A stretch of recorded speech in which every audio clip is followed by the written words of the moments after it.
So, when I walk into the clinic, I never know what I'm walking into. Since I was little, I've always had a plan. I had plans to get good grades so I could get into an established college.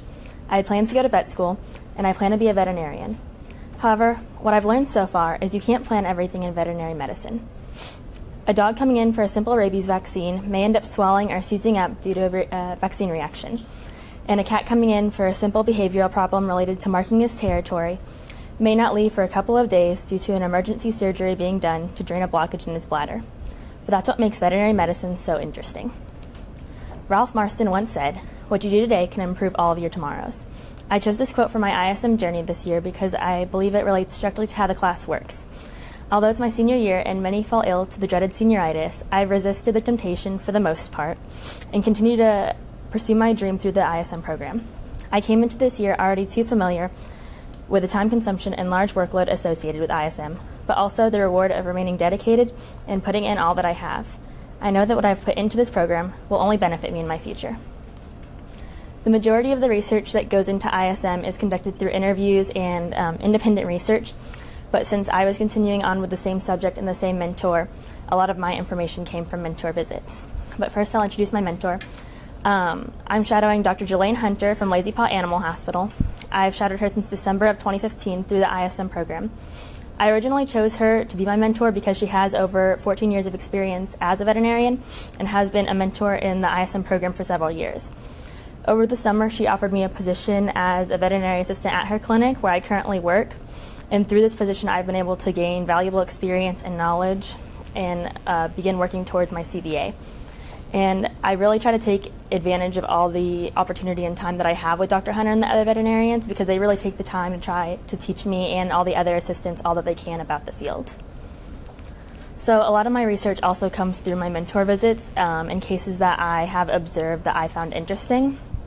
One of my favorite cases that I've seen so far was a case involving heartworms, and I became interested when we had a patient in the clinic come in with heartworms. And Texas is a heartworm prevalent state, so it is stressed very often that their animals are put on preventative. And heartworm is transmitted by mosquitoes that carry the young heartworms, known as microfilaria. And there are preventative options for these young heartworms to kill them off before they can grow into adult heartworms and clog the arteries in the heart. And these are preventatives that can be given once a month, such as HeartGuard, Trifexis, and Revolution. And all of these have different pros and cons, but it just depends on what the patient and client are willing to do. And then during this case, we had a scare with a patient that had been on a preventative and had been taking it for several months, but when when the heartworm test was conducted, it came up as a false positive. So this was kind of alarming because it, I guess, tested the effectiveness of this monthly preventative that we rely so heavily on to treat these animals. But after going further into the medical record, we found out the dog had previously been diagnosed with heartworm, and so it was just a false positive from the chemistry of the blood. However, if a dog is infected, it must go through a 3-round treatment plan with an injection known as imiticide. And it is a very durable drug, and it does play a toll on the animal. So usually once they're going through this treatment, they must be restricted to a cage for about 6 weeks so they can't exercise their heart too much and stress it out. So it begins with an injection in the lower back with a large needle of the imiticide, and then 30 days later they'll come in for the second injection, and then the following day the third injection. And that's the only treatment that's really available for dogs right now, along with the monthly preventative. But there are no safe treatment options for cats because the imiticide is poisonous to the cats. So it really stresses the importance of preventative options for cats. Even if they're indoor, mosquitoes are able to get inside. So it really is important to keep your animals on preventatives. Some of the other cases I've seen involve Addison's and Cushing's disease. And Addison's disease results from the adrenal gland failing to produce the corticosteroids when exposed to stress. So pretty much it doesn't produce adrenaline. And this disease is known as the great imitator because a lot of the symptoms that it produces imitates other diseases, which makes it very difficult to diagnose. And the only true way to test if an animal has Addison's disease is the ACTH stimulation test, which is where the animal is administered a dose of the ACTH. And an animal with Addison's disease will have no reaction at all because it doesn't have any adrenaline or corticosteroids to react with. And there are a couple of treatment options available for Addison's disease, one of them being easier for clients to give at home, which is an oral medicine given twice daily.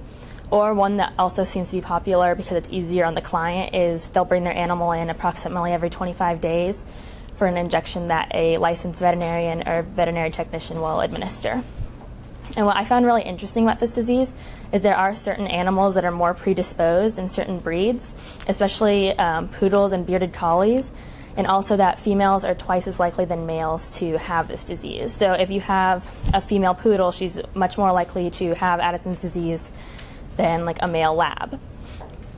And then on the reciprocal of that, Cushing's disease is the exact opposite of Addison's disease. So it results from either a tumor on the adrenal gland or the pituitary gland that is producing too many of the cortisol steroids. Or it can also be, it can also come from overuse of steroids. So if an animal's on a steroid such as prednisone for too long, it can lead to their natural body not producing the steroids correctly and lead to Cushing's disease.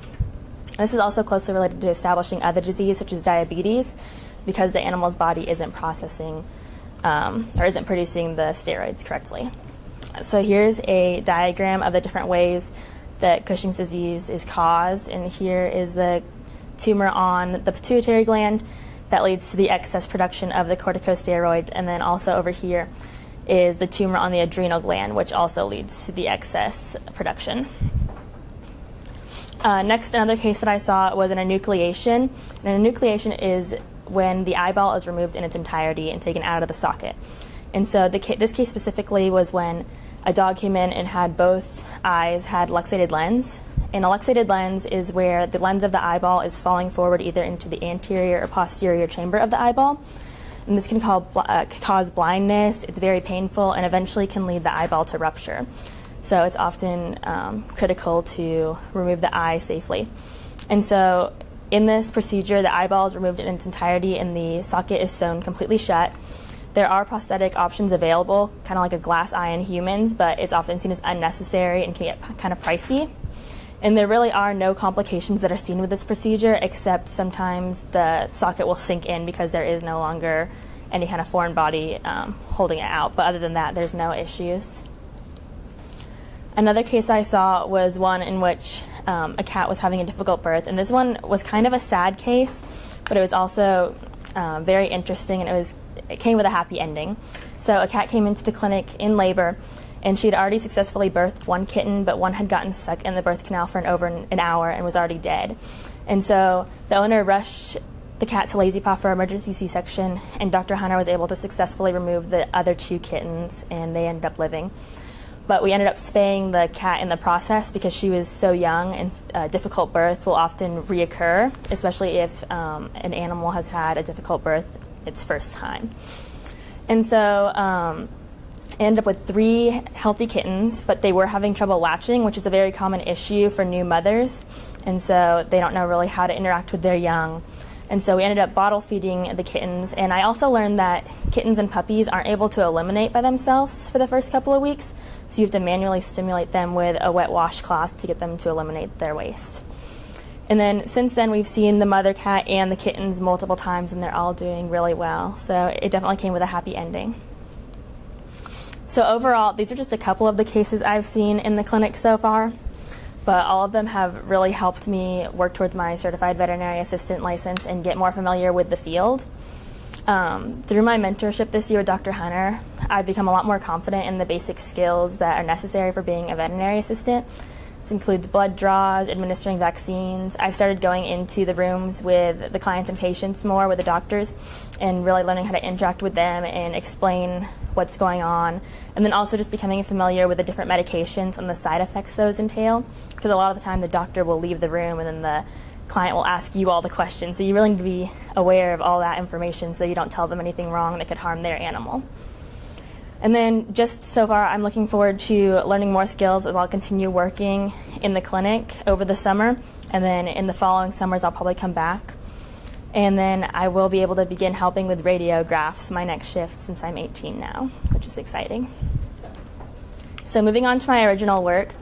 For my original work, I decided to do something that I really had an interest in, I wanted to learn more about to help my own understanding, as well as do something that could help others if it was made available to clients. So I decided to go along with my interest in parasitology, and I realized whenever I started going in rooms with the doctors that a lot of the clients don't really understand why or how their animal contracted these parasites and what they can do to make it healthy again. And so I decided to kind of research the different external and internal parasites that are normally seen in a general veterinary clinic and make a brochure to inform clients. And so some of the external and internal parasites that do pose a threat to dogs and cats in our area include heartworm, which is a worm that infects the heart, and then roundworms and hookworms are also intestinal parasites, and then fleas and ticks are a couple of the external parasites.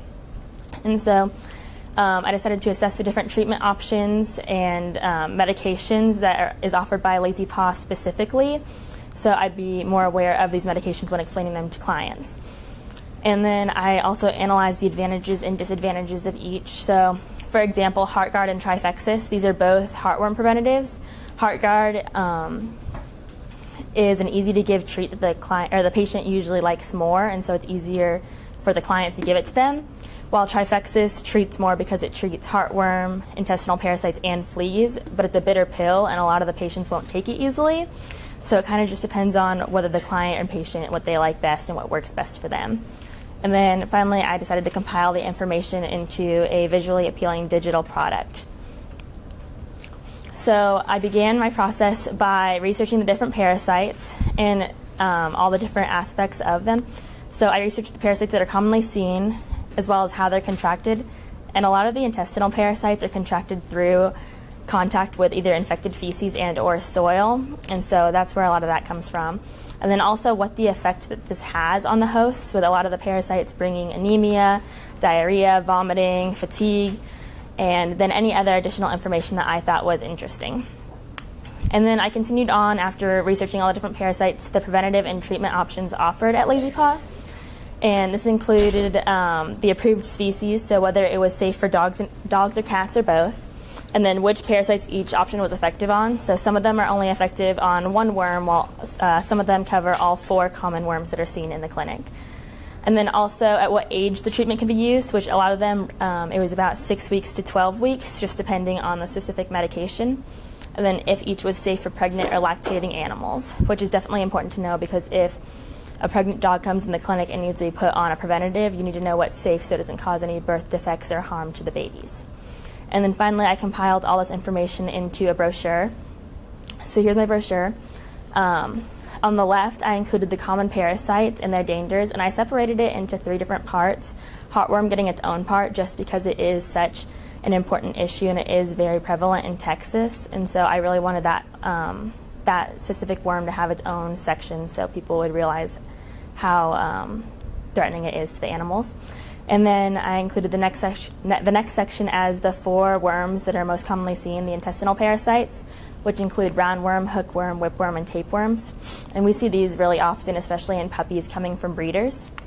And then coccidia is also another intestinal parasite, but it's a single-celled organism rather than a worm. But it causes many of the same symptoms, including diarrhea, vomiting, anemia. And then lastly, the external parasites such as fleas, tick, mange, and lice. And then on the inside of my brochure, I mentioned the different preventative cares and dewormers offered by Lazy Paw and kind of gave just a little bit of information about each one. So I grouped HeartGuard and NextGuard together because HeartGuard treats heartworms and NextGuard is a sister product that's safe to use with it that treats external parasites such as fleas and ticks. And those are our most popular preventative options. That's what my dogs are on, just because the patients do like it the best. And then Revolution is another preventative care option that is a topical that goes right between the skin on the shoulder blades of the animal. And so a lot of animals that won't take pills, this is a lot easier to give. And then Trifexis, as I mentioned earlier, is another one. And the dewormers on the right, the Drontal and Drontal Plus, these are all medicines that are used once the animal has been diagnosed or suspected of parasites. And this kind of helps kill them and bring them out of the body. And so Drontal is for cats and Drontal Plus is for dogs, and this helps with ridding the animal of tapeworm, roundworm, and hookworm. And then Panicure, Albin, and Vibransil are all also intestinal parasite removers. And then in the middle, I included a easy-to-read chart where it shows all the different parasites and then whether it's safe for dogs, safe for cats, which specific parasites it treats for each one. And then the internal parasites are included up here, with the external being included down here. And so overall, my original work really allowed me to understand parasites and how they work and the threat that they pose to the animals in the clinic more. But it also allowed me to create a product that could serve purpose to clients if it was made available to them, as they could understand more what's happening to their animals and how they can treat it. So moving on to my final product, I was really kind of struggling with what to do, because I did want to do something that, again, related to clients. And this one kind of came to me when Dr. Lenz was approached by a Miriam medical representative.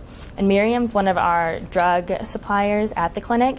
And they mentioned the introduction of Oravet chewables, which was a new dental hygiene product that would be given once daily to a dog. And it was supposed to reduce plaque, reduce the production of, reduce the development of tartar, and stop halitosis, which is bad breath. And so this is definitely something that we hear a lot of in the clinic, the bad breath that comes with the aging animal's teeth. And it isn't really practical to get a dental for your animal every year, because it is pretty expensive. So this is definitely something to look into. But I wanted to look at it from a client perspective, because I realized not everybody understands all the medical information behind it. And so just looking at it from a client perspective, whether it did help the bad breath and whether the client would think it made a difference with their limited knowledge, was really what I was trying to aim for. But before I decided to do the 30-day trial, I wanted to research the safety, since I would be testing this product on my own dog. So I definitely wanted to make sure it was safe. So it was FDA approved, but it did have limited information, as it was a new product and not a lot of people had put reviews or anything out there yet. And so I decided mine would be a good starting point for others to really see what this product was like. So I decided to use my own dog as the subject, and I decided to record the observations that I made along the way, which included different side effects and whether or not I felt the treatment was helping, as well as taking weekly pictures to document the process of her teeth. And then at the end, I decided I would write a detailed report summarizing all the results. And so for the trial, I gave her the treat every single day. I tried to do it around the same time to kind of make a routine out of it, and she ended up really liking it. At the beginning, she rejected the treat, which was kind of alarming, because I wasn't sure if it was just her being picky or if it had a bad taste that all animals would reject. But after the initial interaction with it, she realized that it was something she enjoyed. And so I began administering it daily around the same time, and I recorded the unusual symptoms I started to see, which one of them was slight GI upset, so she became kind of constipated. And then about a week in, I realized that her stool was kind of discolored. It was the turquoise color of the treat, which was kind of alarming at first, but once we realized it was the treat causing the discoloration, it definitely eased our nerves. And then lastly, at the end, we weighed her at the beginning and the end, and she'd gained over 2 pounds in 30 days, which doesn't seem like a lot, but for a dog that really just gets the same amount of food every single day, and in the trial we cut out all other treats, the weight gain was definitely something to consider, especially if this treat was going to be available to animals that may already be obese or diabetic. And so here are some of the pictures that we took along the way. This is the first day that she was given the treat, and this is the day that she was given her oral exam by Dr. Lenz. And so this is about a year and a half after her last dental. So you can see how quickly the tartar progresses on the teeth. As you can see here on the canine teeth, it's pretty severe, and then she has some gingivitis. And then moving on to day 7, this is a week later, and you can still see it looks like it's progressing. I feel like the tartar moved down a little bit more, so we were kind of at this point wondering if it was doing anything. And then day 14, 2 weeks in, you can see her gums are still red. They look a little more inflamed. And then the tartar is still all there. And during this process, I felt like there is a slight difference in breath. Like it got a little bit better, but it wasn't noticeable enough that the treat was effective. And then day 21, here's another side view of her the same canine tooth, and then a front view of the incisors as well. And then this is the last day when we took her in for her last oral exam following the 30-day trial. So at the end of the trial, Dr. Lenz performed another oral examination, and we concluded that there's little to no effect on the patient's teeth from this trial. So despite me giving this to her every day and cutting out other treats, it really didn't do much. There was a slight noticeable difference in the breath from my perspective, but Dr. Lenz didn't think it was significant enough to be worthwhile. So the ultimate decision was that although my dog liked it and many other dogs might like this sweet treat, it wasn't effective enough to sell at Lazy Paw and to promote to our clients because it wasn't effective.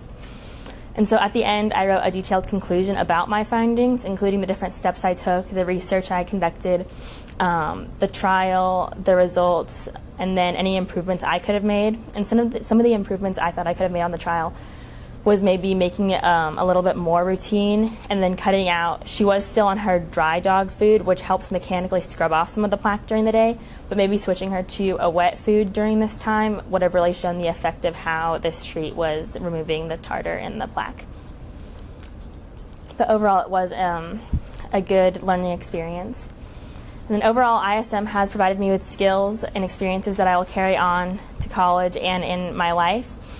I came into this program last year really unsure of whether or not I wanted to pursue in veterinary medicine and whether it was something that I'd want to make my life out of, but my experiences in the last 2 years definitely solidified my desire to pursue this field. And I will be attending Oklahoma State University in the fall to major in business, but I will also be taking prerequisite courses, so I'll be able to apply to vet school in a couple of years.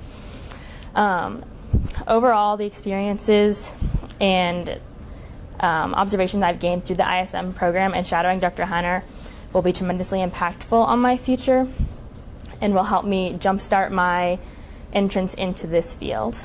Overall, I'd like to give a big thank you to Dr. Hunter and all the other Lazy Paw staff that have taught me all that I've learned so far and have really worked with me to begin learning all these skills that will allow me to get a good introduction into the field, as well as Coach Goff for her guidance over the last 2 years, and then all my friends and family for coming out to support me tonight. Thank you.